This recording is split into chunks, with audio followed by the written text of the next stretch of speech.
is Karen Clark, and I'm a sophomore here at USD. I'm here to talk to you about giving, which is a major pillar of Lent.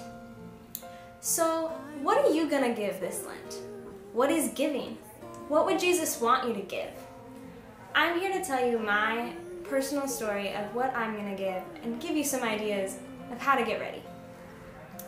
I have decided that this Lent, I am going to give myself to the world and create intentionality in all that I do.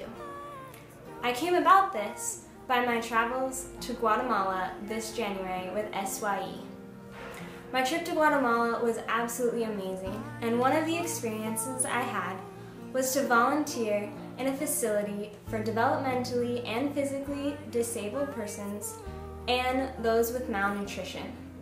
The facility had so many people and did not have a high enough economic standing to provide them even the bare necessities like diapers or toys to play with.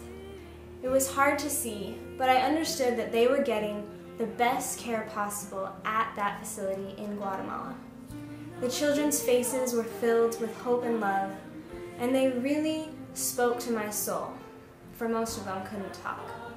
We were able to feed them bottles and just give the quality of a human touch to these individual children that we got to spend time with. This changed my life and made me realize that I have the ability to give myself to the world, to put myself out there and bring God's love to everyone that I meet.